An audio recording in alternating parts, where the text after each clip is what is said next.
Home. It's where you build your legacy, where traditions are started, seeds are planted, meals are shared, and stories are told. We are Chris and Natalie Carpenter, owners of Story Real Estate, and our team of top agents helps people find homes in Moscow, Idaho, and around the country. Have you thought about a move? Contact us to get connected with a top agent who shares your values and puts your family first. Or reach out to us about our Moscow relocation guide. Wherever you're looking to go, we can help you find home. Call us at Story Real Estate or visit us at storyrealestate.com and start building your legacy. Well, they called me a one-hit wonder, a flash in the pan, better sign on the line while you still can. We'll give you 4 tour buses and a 5-piece band. They'll be shouting your name all over the land, but that ain't me. Ooh. Did they make you that offer too, Andrew? Oh, yeah. Oh, yeah. You should hear me sing. It's amazing. Son of a free living man. Oh, that's right. He wants freedom. He don't want that tour bus world. Roof up over my head. A good-hearted woman lying in my bed. Some damn good fellas, they call me a friend. That old double barrel that my granddad. That's right. For sure. Wow. What'd you do? You didn't let him finish. You killed me. Oh, you missed the best hook. Double barrel that my granddad did. And if it's the Lord's will, then I will. Woo. But if it ain't, the whole song's not out. It's just a short. I gotta finish it. You gotta watch the rest later. That's apparently all over Anthony's latest. He's dropped 2 songs on Spotify and iTunes, and he's making, I heard, like $40,000 a day just on these 2 songs. Yeah, so do I. It's incredible. On your 2 songs? On my 2 songs. Hey, your boy's a problem. Your boy's a problem. Because everybody's tried to claim him. Yeah. And he's like, I ain't for sale. Yeah. Right. And you can't buy me. For sure. And so, And I got my freedom. And you know what? I wrote this song for you. He's singing at them. Right? He's singing at them. You made me offers, and I said no. Wow. This is the most. But it's kind of cool, right? Because you now have the technology where someone doesn't have to sign with a big That's right. whatever. You Just can do have it. a podcast in a weird building and have it do really well, even though you just have these guys. Yeah. It's amazing. Welcome to Cross Politics. I think you were talking about us. No, not at all. Page 50 is a distinctly Christian marketing company striving to help Christian-owned businesses grow and succeed in our digital age. They don't want to just make a paycheck like Oliver Anthony. They want to change the world. And that means building it alongside you. The mission is bigger than just Sunday. Page 50 wants to help Christians recapture the work week, economic and political influence, and the public square. Page 50 doesn't work with just anybody, but if you're a believer, they want to work with you. So visit page50.com. You got to spell it out, PAGEFIFTY.com, and see what they can do for you. That's page50.com. And Their logo is confusing. I'm just going to say this right now. Hey, the CEO sent some gifts for you guys. Oh. There you go. I don't know which one you want. Which one do you want? You can first choice. You can first choice. Thank you. I appreciate that. But not for your guests. What do they call these things? You're gonna have multiple Is guests this on a here. koozie? Is that what they call this thing? Koozie. Cozy? There we go. That's for our guests. There we go. You can have There you that. go. You can have that. No, You you can have that. didn't miss Yeah. that. Bill needs one. Bill needs one. That's for you. Wait. One more thing. He's from Louisiana. Oh, yes. Give you some Yes, blackened Lord. seasoning? Yes, Jesus. Is that some blackened seasoning? Yes, thank you. It's a Cajun. Yes, thank Hey, you. whoa. Yes, Pass it down. thank you. Pass it What? down. No. These are all no. I live in Levi, do you Moscow, feel a little Idaho. I left need out this. right now? No. Okay. For my koozie. It's going to stay um, at room temperature here for a long time. I brought This you one is guys. exactly the way it was before. The name of this seasoning's Behave Your Damn Self. Oh, there you go. Seasoning. I That's brought it. a few hope it things doesn't. for the guys. I didn't have an opportunity to hand them out at Gabe's party. Fun seasonings, a little page 50 swag. Hand it to them, or keep it yourself. Oh man, I should have read this before. IDs. All right. Hide it now. Love you, Stuart. Thank you very much. Hide Check it. out page50.com. We're very grateful to have with us on the show today. Andrew, this is I'm sorry. This is beginning to become a habit. I think The fourth member of Cross Politics. Andrew is an elder at Christ Church. He's the CEO of Red Balloon. and is venturing into housing development to bring affordable housing to Moscow. And he is working currently on the Edington Estates, which you can find at eddingtonestates.com. Actually, which is cool. Yeah, which I found for you last time. live on the show, since you didn't know. We're also grateful to have Mr. Levi Wintz. He's Director of Operations at Wintz Company, which is another local development company seeking to raise the bar for what is expected in home building through outstanding neighborhood design and execution. And they are currently building a new housing development in town, WoodburyMoscow.com. WoodburyMoscow.com. So EddingtonEstates.com, WoodburyMoscow.com. Levi, thanks for coming on Cross Politic. Thanks for having me. This is your me. first time. This is my first time. We have a hazing process here. And to be clear, I'm a hack when it comes to housing. They know what they're doing. So just so you know. Okay. Well, We think we know what we're doing. Yeah, for sure. So I'd like to hear from both of you a little bit, though. Starting with, you are both thoughtful Christians. You're intelligent Christian men. And I want to know, how is your theology impacting your work in housing development? I don't know who wants to go first, but one of you, Andrew, you're first. Okay, fine. Because you've been here before. He's been here before. Yeah. Right. So I see housing as hospitality at scale, right? Because you are creating a spot where people are going to raise their family, where they're going to build a culture for their family. And so housing, whether it's apartments, and I own a number of buildings downtown Moscow that we have. Including the one our studio's in. And including the studio, Yep, right? It's an opportunity to welcome someone into your building, and it's hospitality. And so Christians should be striving for dominion in this area of physical space, whether it's buildings or housing developments, because it is an opportunity to preach the gospel in the way that you take care of people. So, for instance, there's a lady at a hair salon that's in one of my buildings, and she goes to bat for Christ Church constantly because she's like, this is maybe the nicest landlord that I've ever had. I don't know why you're beating up that church so much, right? Wow. And so, but you have an opportunity. Like, we give Christmas gifts to all of our tenants who are in our buildings. And not you guys, because you're fine. Yeah. I was going to say, we've been here for How long have we been here? When you start paying the rent, you get a Christmas present. That's the way it works. No big deal. Anyway. You're right. We don't need that Christmas You've present. been giving us Christmas gifts for a long time. Let's be clear. Let's be clear. Exactly. But anyway, there's a way that you can preach the gospel. So Edington is the development that I'm doing, and it was kind of one of those things where it's like, look, we need housing, we need market-driven affordable housing, not government-driven affordable housing. And so, how do I do everything I can to try and bring the prices down of lots of houses, et cetera, and so forth? But I also want them to be distinctly Christian in the way that I structure the development. So it's called Edington because Edington's the name of a battle where Alfred the Great beat back the barbarian hordes to save Christian England. So, And it's called Edington Estates because it's affordable. no. Good point. Eddington is the housing development. Eddington Estates is the higher end part of the housing development. Legitimate point. So Edington. So that's really what we're trying to accomplish. And then we have things like an alley system because I want front doors to be front doors, right? You look at a lot of America is dominated by these snout houses where it's like, here's our garage. I hope you can find the front door. Welcome to our garage. Right, exactly. And that's welcoming to cars, but not to people. Right. And so we want to be welcoming to people. And so we're trying to say, look, if there's an alley system, then cars, garages, trash, that can all go in the back. Front doors can be front doors. Yeah. There's a lot of studies that show that you're going to drive more local traffic to the alley system. Therefore, you're going to build more community because you can be out in the street. You can meet people. It's not just a highway, right? So anyway, that's what we're striving to do. We're working really hard at it. But there you go. That's what I'm working on. Levi, same question. How is your theology impacting what you guys are doing in housing development?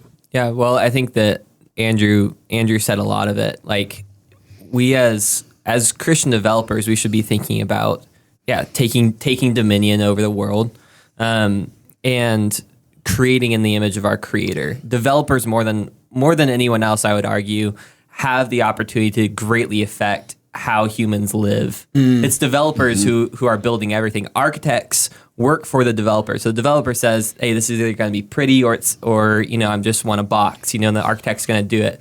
Cities respond to the developers. Builders work for the developers. They're just going to build the plans that are there. So developers are really the people that are visioning, how our built environment is growing and affecting us. And I think that's one thing that we want to be doing with Woodbury is we want to see Moscow continue to grow. We've greatly benefited from Moscow. We love Moscow. My dad, my family, myself, and we want more people to be able to experience that.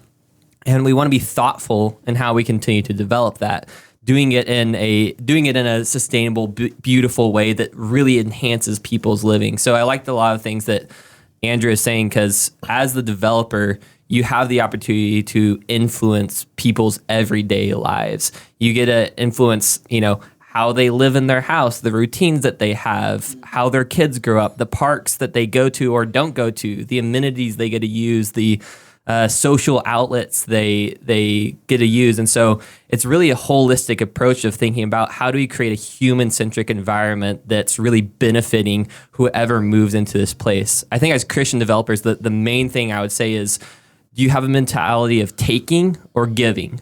Because there's a lot of developers out there that have this kind of rape and pillage mindset of, there's a lot of equity here for me to grab. They'll come in, they'll do a project, and they take their money and they leave. And a couple of years later, the project is faceless. It's not really, no one takes pride in it anymore.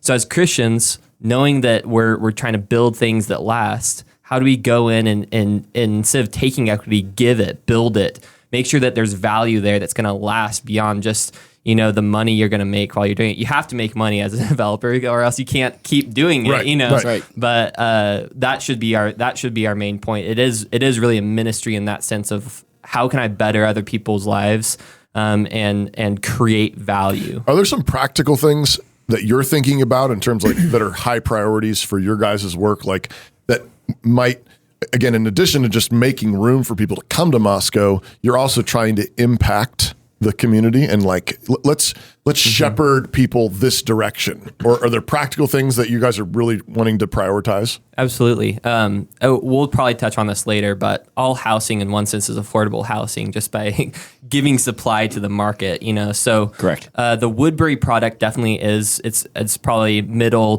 to upper class. We're trying to provide product types for all demographics. So we have cottages, there are 1,500 square feet, and townhomes, all the way up to estates and half-acre lots and that type of thing. Okay. But as far as what we're trying to provide, this is a little history lesson here. But going back about 100 years. Everyone throughout human history, well, this is longer than 100 years. We're young Earth around here, but not That was pretty long. 100 years at the beginning of time. Yeah. People have lived in cities, and that's really where the growth has happened. There's been nomadic tribes, but cities is where it's at. And then with the invention of the car and the industrialization of the cities, cities started to become places you didn't really want to live in. I mean, talk about serious actual environmental concerns. There's a lot of toxins and stuff like that, and cities started working to zoning, and because of the car, it allowed people to start moving out into the suburbs. Right. Suburbs became a thing. Zoning became a thing.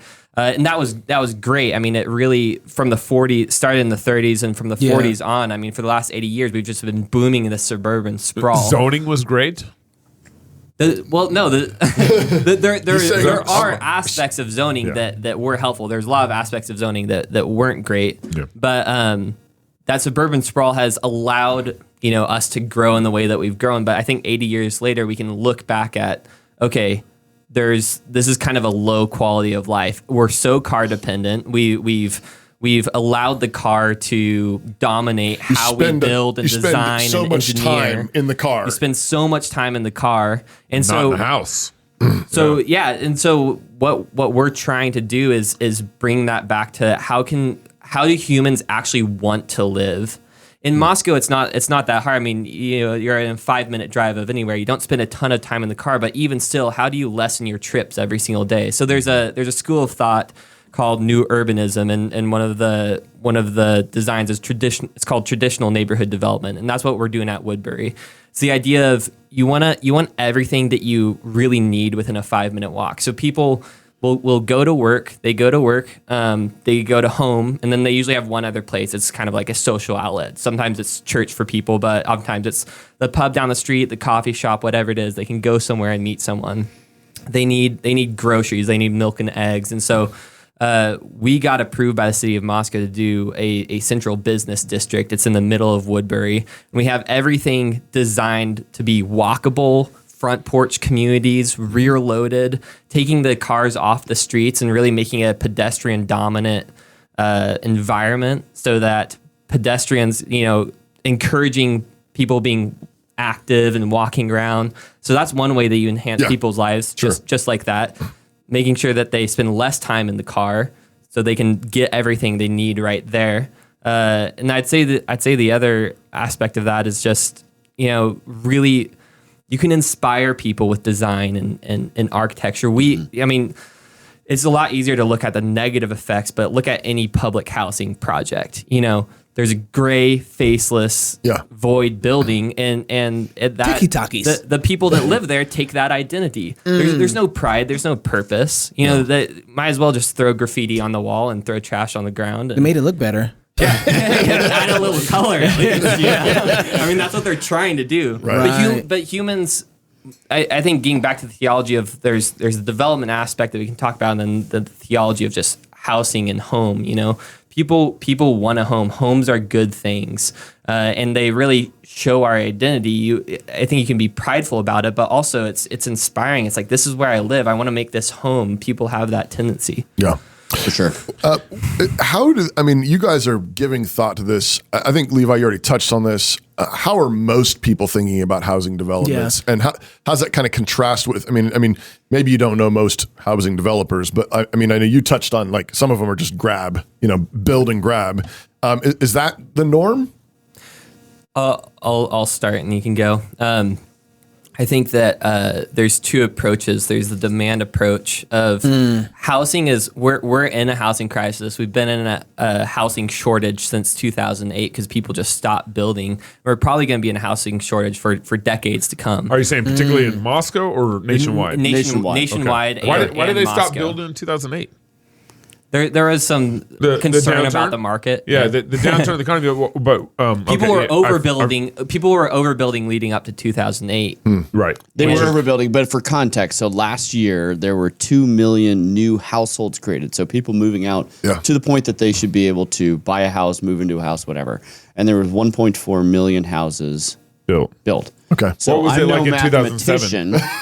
But there's a gap there of a lot. And that's been happening for years. And so in 1975, the average cost of a house was 2.5 times the average income of an American. Okay. 2.5 times, right? Yep. So you earn $100,000, it's 2.5 times that. Yep. Not that bad. Today it's like 8 times, right? So housing is now unachievable for many Americans. And in fact, more than 25% of Gen Xers, I think that's the right gen, one of the gens. 25% believe that they will never own a house and never build equity. Well, that changes your mindset fundamentally, right? Why not eat, drink, and be merry and go out and spend $30 on a cocktail? Because what are you saving for? You're paying You're a not mortgage. saving for anything. Right. You're not saving for a down payment because you don't think you'll ever get there, right? And then, of course, on the political side, you have the Black Rocks and the State Streets that are buying up housing all over the country and then renting it to people because they don't want them to build equity because the middle class is dangerous to the controlling class. My goodness. Terrifying. More Oliver Anthony, please. And then one of the other things that happened in 2008, because the market crashed and people stopped building for a little bit, the trades just got decimated. So since 2008, no one's been going into the trades. Very little people have been going into the trades. And what happened, one of the reasons why we see housing prices where they're at is that when COVID hit and there was so much demand on labor in the trades, for the first time, trades didn't adjust their pricing since 2008. And for the first time, they're like, "Oh wow, we're going to adjust their price. We're going to adjust," and they just went up, charge whatever I want, went up 50%. And people, I think, are really mad about why don't you build more affordable housing? And that's our thing. The carpenters and plumbers aren't going to be changing their prices. Their prices are set now. It's going to take a long time until trades get built back up and competition begins for those prices to start going down. And material prices have really balanced out. So I don't see a great reset in housing prices coming anytime soon. So you're saying though that the skyrocketing housing prices are largely due to scarcity. Correct. In number of houses that are available because they weren't being built, and because you have scarcity in terms of skilled workers, Knowledge. being able to do the plumbing, do the electricity, do the framing, do the roofing. Well, and then 2020 COVID hit, and then they told everyone to stop working. So he stopped housing production. Then they stopped. You remember cost of building prices went. Yeah. Way up. There's a stigma around these blue collar jobs, right? Sure. People don't want to go into plumbing or framing or. And those are great jobs. Yeah. Those are And really while good we're jobs. at MZ, that's all we pushed to the colleges was like do more trades. We like, need welders need for them. crying out loud. Yeah. My wife has said for years that if the pastoring thing doesn't work out, I could become a plumber and I would call it sump pump. Sumpter, I sump got it. pump. See? It was a joke, See? right? Yeah. Plum. Is that a joke? She's serious. Is that a joke? I think she's serious. She's compared what they make to what I'm, and then they're like, Looks pretty good. Pastor. I was about to make an Plumbing. inappropriate joke and I didn't. Well, actually, we do a lot of the same things. That's my job on my show. Do not come. I know. I made that joke in my head. Sorry. No. It's all good. Just finishing this point, I think we got off your original question. No, it's but fine. Just Finish finishing the point. on No, go ahead. Do whatever we want. We have affordable microphones. housing. Levi's holding us We accountable built right an now. 1,100 square foot house we started in 2020, sold it for $280,000. Pretty affordable at the time. Now, 2 years later, we built the same house. We sold it for $399, and we probably made same, if not less, profit on it. That's right. Wow. That's right. That is insane. You said Wow. 1,100 square foot? Yeah, so it went up $120,000 in that's a about trailer. a year and a half. With no new value to the size of the house or whatever. Yeah. Right. Yeah. Wow. No, That's- and part of this, and I'm going to give a shout out. There are people at the city of Moscow, even Mayor Betke is a big fan of Edington housing development, and they, regardless of motivations and alignment of incentives, they have worked hard to try and make this thing happen. Like they really have. Yeah. That being said, you read Milton Friedman, there is a misalignment of incentives whenever you have government that is large and involved in things, right? Yes. No matter how good your intentions are as a city employee, right? That being said, there's a study that says somewhere between 20 and 25% of every house is government regulation and oversight. Yeah. Right? Because that just slows things down. Yep. And, when you have that slowdown because they don't have the same skin in the game that you do, that costs real money. And so that's part of it. But also, yes, material costs are up, labor costs are up. That's just the cost of a house these days. Well, and then the other part of this is property taxes. When you guys start your development, For sure. Yep. and then you take this 80-acre piece of property, and then as soon as you start defining the lots, you start getting charged on taxes. Yep. And then so you're paying taxes for 6 months, a year, or whatever while it's being built before you can actually sell the house. I mean, imagine if property taxes are wicked, but this is just absolutely the wickedest part of property taxes. When imagine if you went to Rosar's or the local grocery store and the milk cartons, the milk was taxed while it was on the shelf. Right. While it was on the shelf, and it sat there getting taxed every day until someone bought it. Right. And then another tax. And the way that it works, and I've explained this, a lot of people are involved in the project. Like, okay, so I'm doing 100 houses, and every time you charge me $100,000 more than I was planning to budget for this project, the houses just went up by $1,000. Right? It's simple economics. Right. That's just how it works. And so when you pay You got to property recover taxes, those costs. you got to recover the costs because I don't look good without a shirt on, so I don't want to lose my shirt. Right. And where you started, you can't help. You're not helping anybody either, right? No. Like because you can't do this again. right. And we need you to be able to do this again, so we can have housing, right? Yeah, That's so the super government important. taxes all this inventory before you sell it. Right. Yeah. As it's sitting on the shelf. Right. As each of your lots are sitting on the shelves, For sure. How much is it for a lot right now? What's your monthly property taxes on one lot? Oh, I don't know. We haven't gotten taxed yet. It's going to be this next year. Yeah. I will say, just to your point, City of Moscow has been incredible. And even working with the tax assessor's office, I sat down with them and they were very I would say generous from their perspective in the sense of negotiating with them. The tyrants always They're good people trying to do the right thing. But you asked what are people wanting to get out of this, and I think there's two approaches. There's one. There's a lot of demand on the market, so you could come out and you could just pump out the same design over and over and over and over again. People are going to buy it because they need to buy it. You're going to make your profit. But I think as Christians going in, and this is more from George Gilder's side of things, the supply side economics. Right. One of the things we're trying to do is supply something to the market that doesn't actually exist yet, and trying to tell people this is better and you want this because it's going to enhance your lives. We want to make people's lives better. We want to make it more simple. There's an HOA that takes care of maintenance and stuff, so that you don't have to be doing, you don't have to shovel every single morning when it snows and mow your lawn. There's that's being taken care of you, and I think it frees people up to be more human, do other things. Another Gilder saying is like, humans' best and highest use is being creative. So allowing other people to do that, and then also doing that ourselves as developers, being creative in how we can better people's lives. One of the things I've always appreciated about your dad in particular, but I trust is in you, the son, is I gave it to him. I mean, your dad's gonna watch this and be like, your dad loves to make things beautiful. Yeah. I mean, that's just everybody that knows Mark knows that he cares about what it looks like. I mean, it's like French beautiful. Which is actually beautiful. I don't know. Like, is there?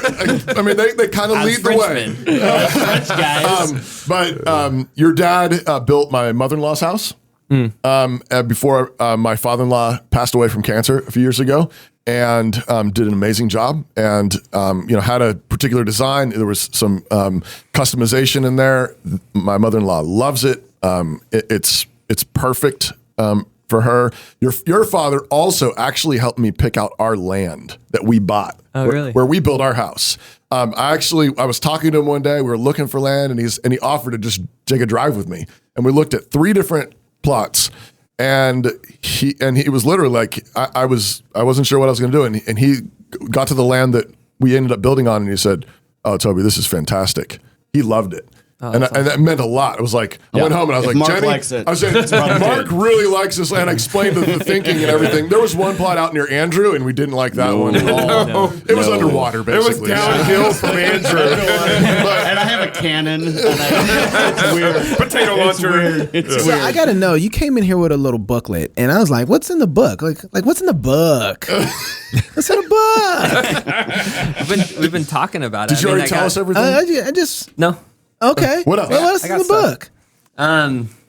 Where to even start? I don't know. You got paper there. What else do we need to know about? Note to self: never bring notes to the show. I know. I want to know what's. I'm nosy. Here, you can use my. This chicken scratch. First, I want to plug Mark, because he really is fantastic, and of course, all that I am is because of him.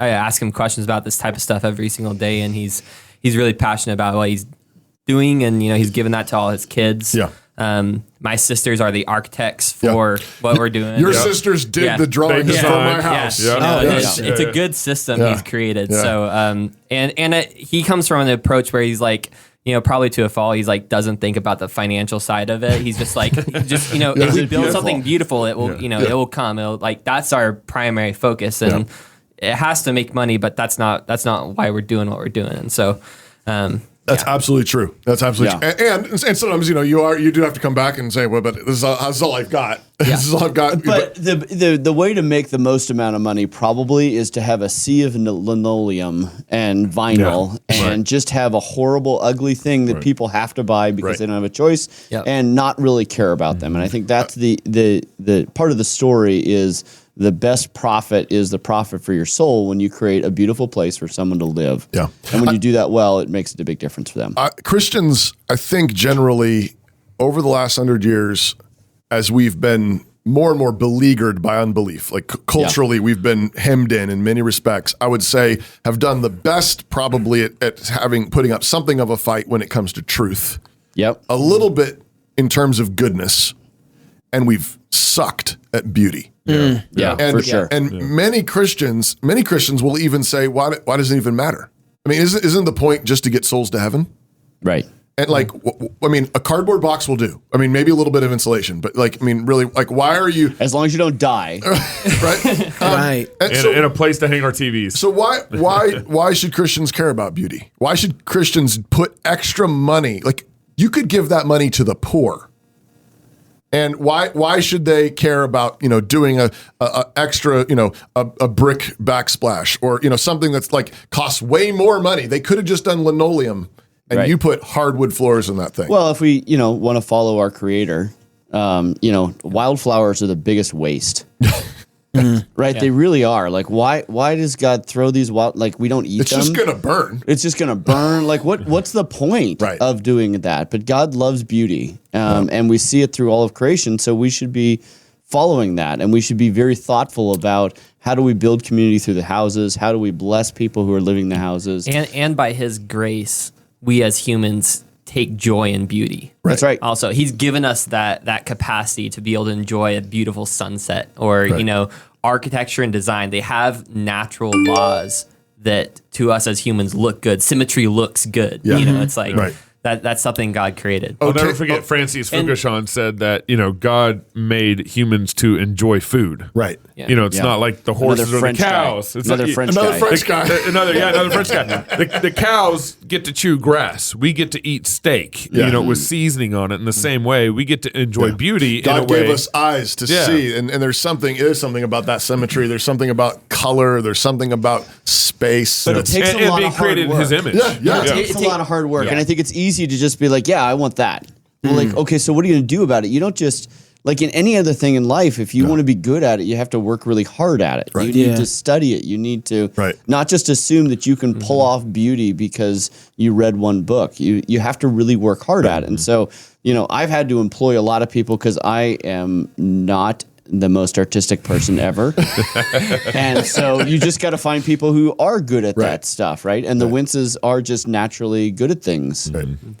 I'll get to. I'll get. I'm anxious, man. No. We'll kick it off with this because it's. You gotta go here. We're supposed to let it be on earth as it is in heaven, and Oh, that's good. we know the streets of heaven are Heaven's not paved ugly. in gold. Oh, no. no. There's going to be steak and whiskey up there. And So we should be thinking like, what do the sidewalks in heaven look like? It's like there is a design to them. We know, and we should be aspiring to be like that. That's good. That's really good, Levi. And this comes to That's really comes to a round table that I actually wanted to bring up here because it has to do with housing, more so development, but like urban renewal. What should our approach as Christians be towards urban renewal? Because we know that cities are glorious. We're going to be in the city of Zion, the New Jerusalem. Right. We're supposed to be letting it be on earth as it is in heaven. So when we look at Seattle and San Francisco, and I think a lot of Christians and conservatives, they're running away from these.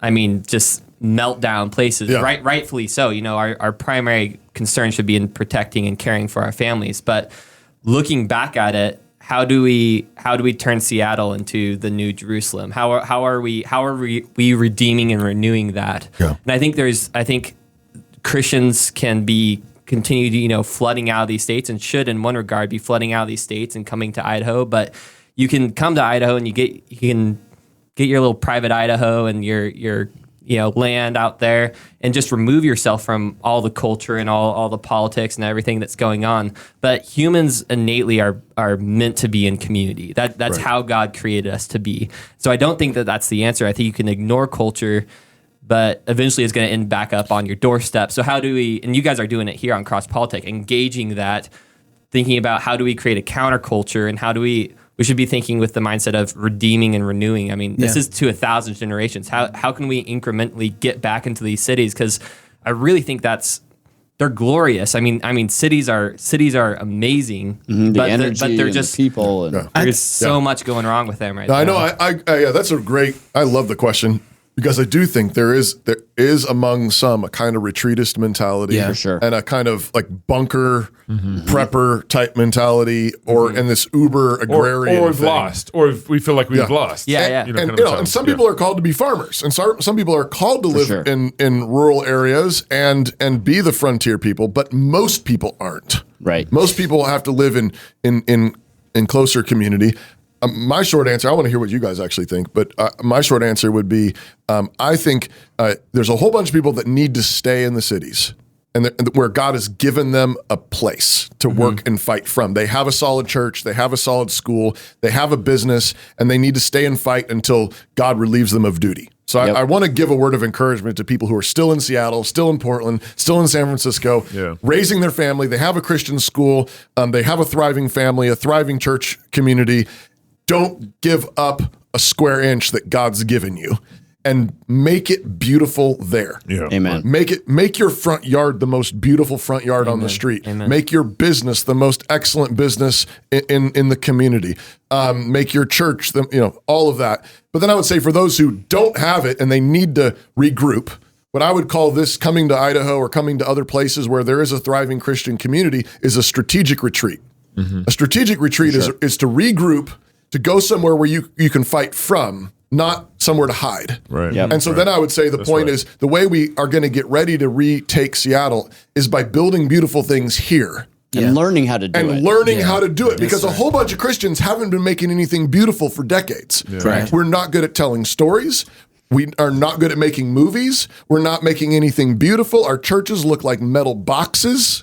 Like our churches, For like sure. the things Yeah. where we're supposed to worship God in don't look beautiful, much less our like houses. malls and our malls. But I Yeah. think that's why the work you guys are doing, encouraging that kind of thing, saying, we are in the image of our Maker. We are to make it on earth as it is in heaven. Let's practice here. And this is, and then if God blesses it, he might get us ready for the big leads. He might bless us sure. and give us opportunities to do it in bigger cities. Yeah. What do you guys think? I would add, this is where I think zoning goes really wrong. What happens is in big cities, zoning defines everything, and then you in your house, you actually become dependent on the city zoning codes and infrastructure. Yep. You don't really own anything. You really can't even bring a chicken into your backyard. And then you become so dependent on this whole infrastructure around you. So you aren't an independent Christian in the city. Yeah. You're dependent on the train that takes you to work and back. I mean, all the infrastructure that a city provides. And I think the zoning's probably one of the big culprits in all this. So Christians don't think independently in cities like we should.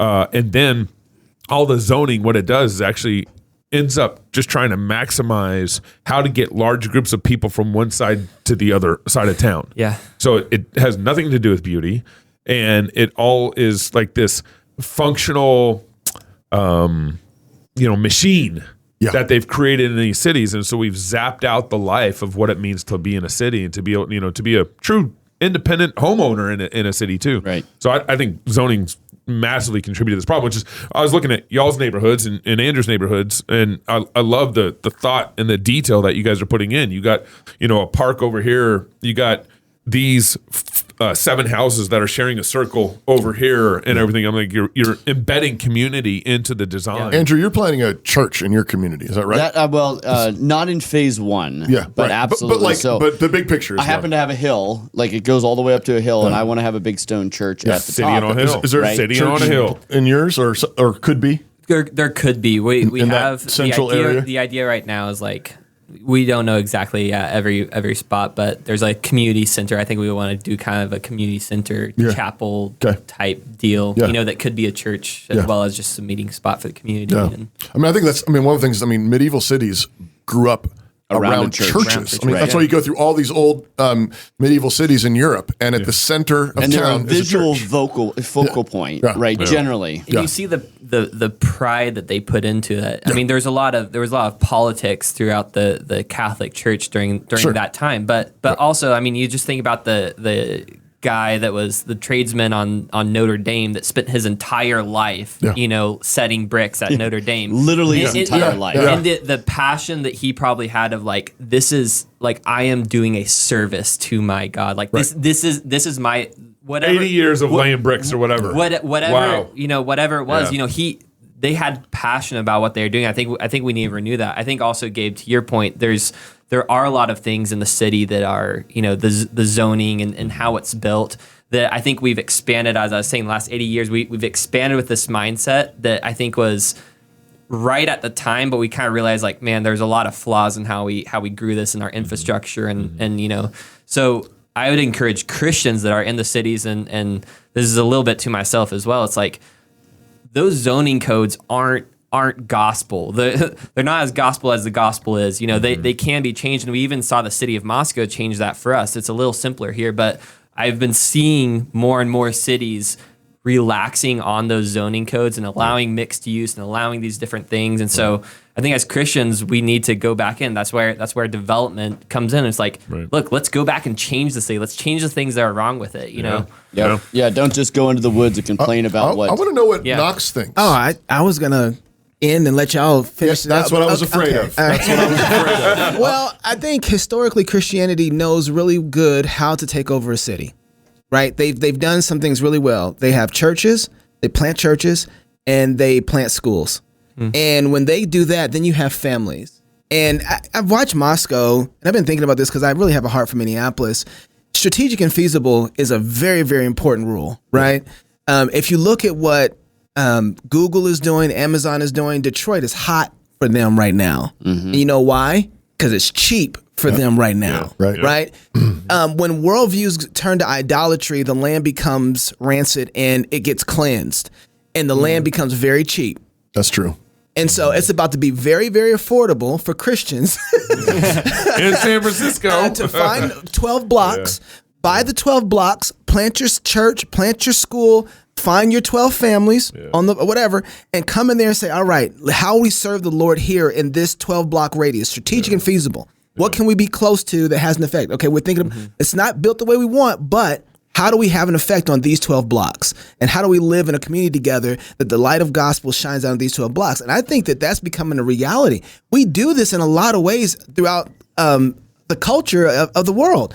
Christians take the gospel to places and they build stuff with families and build schools, and they have churches. And if you don't have those two things together, you're not going to be able to have the effect you need to have with anything else in the culture. One of the things that Pastor Doug loves to say is authority comes to those who serve.